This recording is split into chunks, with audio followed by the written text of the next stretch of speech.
Alright, today we're going to look at the area of parallelograms. And yesterday we worked with the area of squares and rectangles, and we used the formula of base times height. Today we have a new shape, and so here we are given a parallelogram. And what's interesting is if you were to cut this triangle off here and slide it over to the other side, you would end up with a rectangle. And so we're going to be able to use the same formula now for a parallelogram. So this area equals base times height. This works for squares,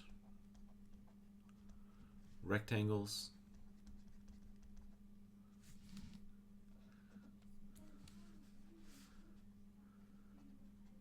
and now parallelograms. So it's nice to only have to worry about one formula to memorize. So area equals base times height is going to work for squares, rectangles, and parallelograms. So what you need to do now, you'll notice, is that in the parallelogram, they give you more information than you need. So now you have to identify the base. Okay. So if you notice, most of these are going to have a right triangle in them. You can see over here. Sometimes they will actually mark with the right angle. And so that's what we're looking for, because that's going to tell us where the base is and where the height is. So this is going to be our base of 3, and then our height is going to be the other side that goes from the bottom, from the base to the top.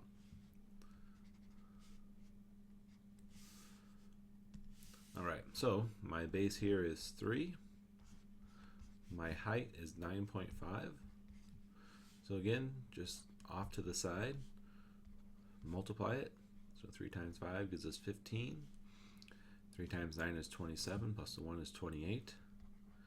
And so now I have this one decimal I have to worry about. So I move it once. I move it once. So my answer is 28.5. And there's no units, so we'll just say units squared. So as you do the next problem, write your formula down. A equals base times height, and identify the base, and identify the height, and so it'll be one number that we're going to throw out. Alright, for 2a, go ahead and write your formula down. Area equals base times height. So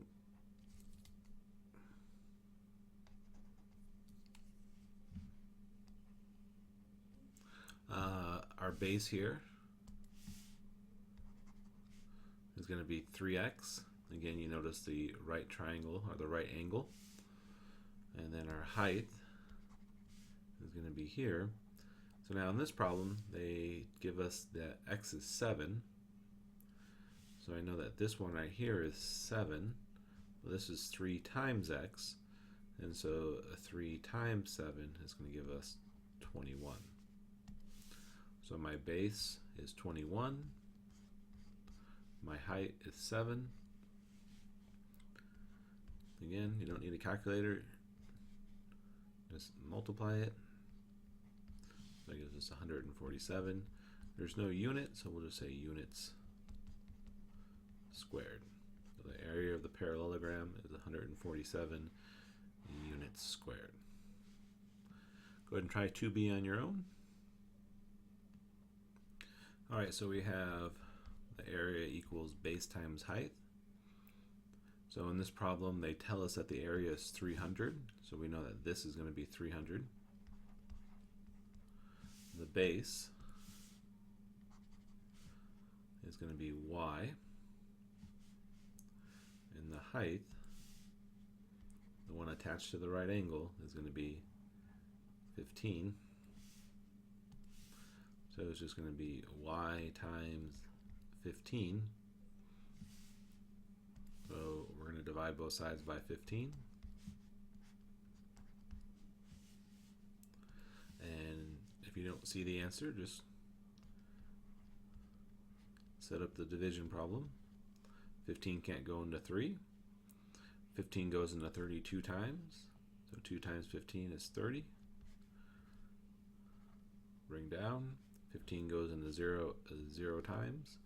So that means that 20 times 15 is 300.